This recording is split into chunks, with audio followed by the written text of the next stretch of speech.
عبد الرحيم التونسي الملقب بعبد الرؤوف ولد سنة 1936 بمدينة الدار البيضاء،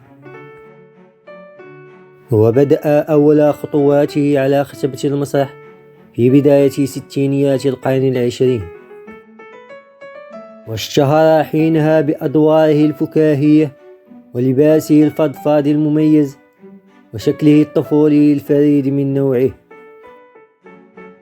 ومن بين أعماله الفكاهية المميزة فيلم عمي في 2016، فيلم ماجد 2011.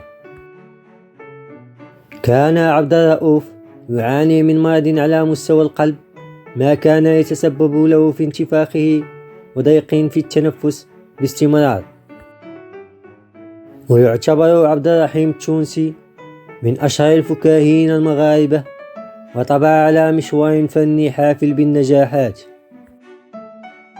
فظلت شخصية عبد الرؤوف ترافق مشواره لعقود طويلة قبل أن يتسبب المرض في ابتعاده عن الساحة الفنية منذ سنوات. وافته المنية يوم الاثنين 2 يناير 2023 عن عمر ناهز 86 عاما.